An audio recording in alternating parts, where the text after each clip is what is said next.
देखिए मुस्तफा, आपके दिन न्यूज के ऊपर नरेंद्र मोदी के आने से 6 माह पहले जब हम आपके दिन न्यूज पर प्रोग्राम किया करते थे नीलम नवाब के साथ, तो वहां हमने ये बात कही थी कि हिंदुस्तान में एक हिटलर आने वाला है। जिस तरह यूरोप देख रहा था कि एक हिटलर जर्मनी में उठ रहा है और सबको अंदाजा था कि उसके आने के बाद क्या तबाही मचाएगा खुद जर्मनी में और पूरे खत्ते में। और यही बात महीनों पहले, उस वक्त इलेक्शन भी नहीं हुए थे, ये बात कह दी थी कि हिंदू जायनिस्ट की एक आइडियोलॉजी है। आप ये बात ध्यान में रखिए कि ये ऐसे सफाक और नापाक जालिम है कि जिन्होंने अपने महात्मा गांधी को कत्ल किया था सिर्फ इसलिए कि उनके ख्याल में वो पाकिस्तान की जानिब कोई धर्म खुशियां रखता था। वो अपने महात्मा गांधी को, अपने बापू को कत्ल कर सकते हैं, मुझे बताइए वो मुसलमानों की तरफ रहम और नरमी का क्या से मामला कर सकते हैं? तो हिंदू जहनीत है। कांग्रेस के बारे में जब पाकिस्तान और पाकिस्तान की बात की तो उस वक्त बीजेपी नहीं थी, उस वक्त आरएसएस मेन स्ट्रीम पॉलिटिक्स में नहीं थी। जो मेन स्ट्रीम हिंदू जहनीत है बताते खुद वो इतनी पलीत और इतनी शदीद मुसलमानों के खिलाफ है कि जब कायद आजम ने शिद्दत से टू नेशन फैक्ट और फिर पाकिस्तान को बनाने की बात की। और अब मामला ये है कि कांग्रेस में जैसे कहा कि हिंदू पसंद शामिल थे, बीजेपी बजाते खुद आरएसएस, बजरंग दल और जो हिंदू जर्नलिस्ट ग्रुप हैं वो इसकी कयादत कर रहे हैं। मोदी आरएसएस का मेंबर है। इनके जितने बड़े बड़े बुजरा हैं जो इस वक्त इन्होंने अपॉइंट किए हैं वो तमाम आरएसएस समझ लीजिए, पाकिस्तान के पीडीपी समझ लीजिए, जो बिल्कुल खवारिज जहनीत थी, नापाक, जिससे निगोशिएट नहीं कर सकते, जहन बंद, तंग नजर, तंग दिल, रखने वाले कि हमने अखंड भारत बनाना है। लिहाजा अब जो कुछ हो रहा है इस पे आप कोई डिप्लोमेसी इनके साथ नहीं कर सकते, आप नेगोशिएट नहीं कर सकते। आपने टीटीपी के साथ मुल्ला फजलुल्लाह से क्या नेगोशिएट करेंगे आप? ये बावले कुत्ते होते हैं, इनको सिर्फ सर में गोली मारनी होती है। इसका इलाज ताकत है, इसका इलाज ये है कि आप कश्मीर को भड़का दें, इसका इलाज ये है कि नक्सलाइट और माओ और सिखों को सपोर्ट करें। तो मुसलमान हिंदुस्तान में हैं, ये अलल ऐलान कह रहे हैं कि 2021 तक हम हिंदुस्तान से मुसलमानों का सफाया कर देंगे। तो हम या तो उसका इंतजार करें या रिएक्ट करें, रिस्पॉन्ड करें और मुसलमानों को बचाएं। ज़ैद अहमद साहब, ये बताइए, आपने कहा कि इनके साथ डिप्लोमेसी का कोई फ़ायदा नहीं है। ये मुसलमानों को फ़ायदा नहीं है या दुनिया के किसी और मुल्क को फ़ायदा नहीं है? क्योंकि वो उनके ताल्लुकात अमेरिका के साथ और दूसरे जो यूरोपीय ममालिक हैं उनके साथ तो उनकी डिप्लोमेसी बहुत अच्छी जा रही है। वो तो जब ओबामा थे तो वो लगता था कि जिस तरह ये दोनों भाई हैं, उनका आना इनका जाना। अब ट्रंप आया है तो उसके साथ भी जो टेलीफोनिक कन्वर्सेशंस इनकी हुई हैं, जिस तरह के उसने जज्बात का इजहार किया है ट्रंप ने मोदी के बारे में, तो क्या दुनिया को इदराक है कि ये सोच जो है, ये जो बुनियाद परस्त हिंदुआना सोच है, इसका दुनिया को इदराक नहीं है? देखिए, बुनियादी तौर पर इस वक्त इनका फोकस पाकिस्तान सेंट्रिक है, इस्लाम सेंट्रिक है। ये पाकिस्तान और मुसलमानों की जान के दुश्मन है। इसके लिए ये मगरब से अलायंसेस कर रहे हैं। इसके लिए ये अमेरिका से India wants to fight to the last American, आखिरी सदिकन सिपाही तक ये पाकिस्तान से लड़ना चाहते हैं। इनकी ख्वाहिश ये है कि अमेरिका पाकिस्तान पर बमबारी करे, पाकिस्तान को दहशतगर्द डिक्लेयर करे, अक़वाम मुत्तहिदा में दबाव डाले, मासी दबाव करे, डिप्लोमेटिक आइसोलेशन करे और फिर नीचे से जिस तरह ईस्ट पाकिस्तान में फौजें लेके दाखिल हो गए थी उसी तरह दाखिल होकर पाकिस्तान पर कब्जा कर ले। खुद तो जरूरत है नहीं कि बराह रास्त फैसला हमारे सामने आ सके। लिहाजा चाणक्य की जो आइडियोलॉजी है ये साजिशी, अब कभी अफगानिस्तान को हमारे खिलाफ करते हैं, कभी ईरान को करते हैं, कभी सऊदी अरब को करते हैं, कभी यूएई को करते हैं, कभी अमेरिका को साथ मिलाते हैं। तो ये मगरब के साथ मिलकर फिलहाल जो मगरब में इस वक्त गुस्सा है, वो ट्रंप ने भी इस्लामिक एक्सट्रीमिज्म के लफ्ज इस्तेमाल किया था। तो इस्लामिक एक्सट्रीमिज्म तो मुराद सिर्फ इस्लाम के मुतशद्दिद नहीं है। इस्लाम बहैसियत एक रिलीजन, एक आइडियोलॉजी है और आप एक एटमी ताकत भी है। अभी न्यूयॉर्क टाइम्स में एक आर्टिकल छपा है जिसमें इन्होंने छपाया है आर्टिकल के साथ पाकिस्तान के एटमी हथियारों को मगरब को आगे सिक्योर कर लेना चाहिए। ये सारी वो इनका मकसद है। खुद तो इंडियन, खुद तो मोदी पाकिस्तान के एटमी हथियारों के करीब नहीं पहुंच सकता।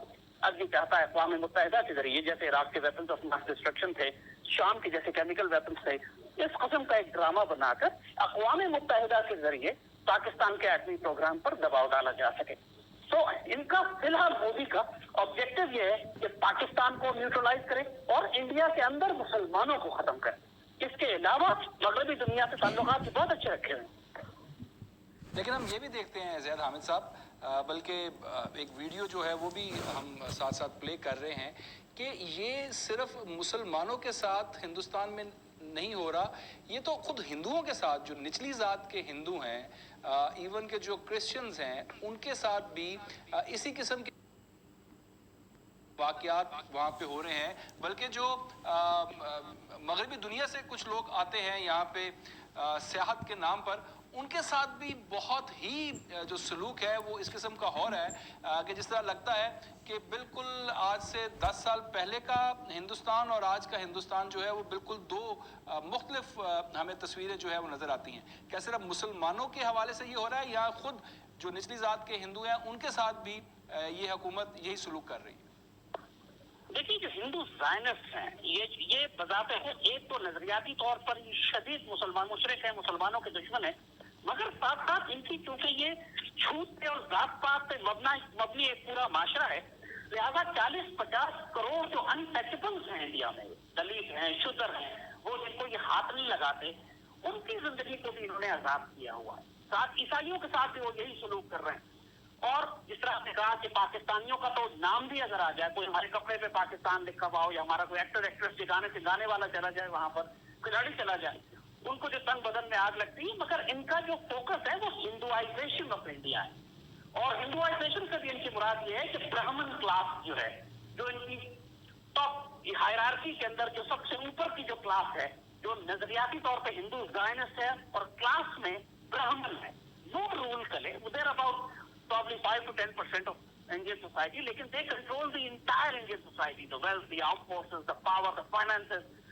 اور ظاہر ہے کہ یہ ایک ان کا جو ذات پات کا ایجنڈا ہے جو کئی ہزار سال سے چلا آ رہا ہے، جس میں انٹچبلز کو بھی برداشت نہیں کرتے، اس پر بھی انہوں نے اپنی ڈومیننس دکھانی ہے، مائنورٹیز پہ بھی دکھانی ہے جو مسلمان اور عیسائی ہیں۔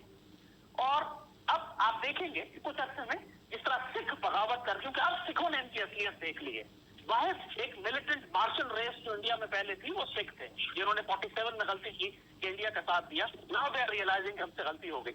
لیکن جو دلت اور شودر ہیں اور مسلمان بحیثیت مجموعی انڈیا میں، وہ غیر مسلح ہیں، وہ بیچارے تو صرف ذبح ہو سکتے ہیں۔ دلتوں اور شودروں سے زیادہ برا حال انڈیا کے مسلمانوں کا ہے۔ پوری پارلیمنٹ میں آپ دیکھ لیجیے، مسلمان 25-30% ہے پورے انڈیا میں، لیکن پارلیمنٹ میں ان کی نمائندگی 3% کی نہیں ہے۔ یہ ذرا جو آپ نے بتایا، جو آپ فگرز بتا رہے ہیں کہ دلت اور شودر جو ہے وہ 40-50 کروڑ ہیں، پھر مسلمان جو ہے پاکستان سے زیادہ مسلمان وہاں پر ہیں، یہ کس طرح پاسبل ہوا کہ 10% یا 15% یا 20% جو برہمن ہیں، جو اس سوچ کی عکاسی کرتے ہیں، انہوں نے ان سب کو یرغمال بنا لیا، پارلیمنٹ میں وہ اقتدار میں آ گئے، ریسنٹ جو الیکشن ہوئے ہیں اسٹیٹ الیکشن، ان کے اندر ان کو اتنی بڑی کامیابی ملی، تو یہ کیا وہاں کا جو دلت ہے، وہاں کا جو شودر ہے، وہاں کا جو مسلمان ہے، وہاں کا جو کرسچن ہے، وہاں کا جو سکھ ہے، اسے احساس نہیں ہو رہا کہ ان کو ووٹ دینا جو ہے وہ ایسے ہی ہے کہ اپنے آپ کو خود پھانسی کے پھندے تک لے جانا؟ دیکھیے پاکستان کی مثال آپ لے لیجیے، پاکستان میں پوری دنیا کو پتا ہے، سپریم کورٹ نے کنوکٹ کر دیا ہے 2 ججز نے، پورے ملک کو پتا ہے کہ یہ پاناما کے چور ہے، اس کے باوجود آپ بائی الیکشن دیکھ لیں، ہر جگہ یہ خود جیتتے چلے آ رہے ہیں۔ بات یہ ہے کہ جس قسم کی کرپشن، جس قسم کا پیسہ، جس قسم کی غنڈہ گردی پاکستانی سیاست میں ہے، اس سے 100 گنا بڑھ کر بھارتی سیاست میں، وہاں بھی ڈونز ہیں، مافیاز ہیں، وہاں بھی سارے ان کے ڈکیت ہیں۔ لٹرلی اس وقت انڈین پارلیمنٹ کے 70% سے زائد ممبرز جو ہیں وہ قاتل، ڈاکو، اشتہاری، جو جن کو بی جے پی نے ووٹ دے کے اوپر لے کر آئے، تو وہاں سب کچھ، اور پھر کیونکہ صدیوں سے کاسٹ سسٹم انڈین معاشرے میں چل رہا ہے، تو کبھی بھی انڈین تاریخ میں پچھلے 3000 سال کی تاریخ اٹھا لیجیے، کبھی بھی دلتوں اور شودروں کے ہاتھ میں اختیار نہیں آیا۔ مسلمانوں کے دور میں ان کو ذرا رسپیکٹ ملی، ذرا عزت ملی، برابری ملی۔ بہت سارے دلت صرف اس لیے مسلمان ہوئے کہ کم از کم وہ پھر بڑوں کے ساتھ بیٹھ کر کھانا تو کھا سکتے تھے، ان کے ہاتھ سے پانی تو پی سکتے تھے۔ آج بھی اپنے معاشرے میں وہ کسی برہمن کے گاؤں سے گزر جائیں تو ان کی عورتیں زندہ جلا دی جاتی ہیں، جیسے آپ ویڈیو میں آپ دکھائی رہے ہوں گے کہ یہ کیا سلوک صرف ان عورتوں کا اس لیے ہو رہا ہے کہ ان بیچاریوں نے پانی لے لیا تھا اس گاؤں سے یا اس کنویں سے جہاں پہ اپر کلاس ہندو رہا کرتے تھے۔ Right, Zaid Hamid sahab, it was a player, thank you very much for your time. Zaid Hamid sahab ہمارے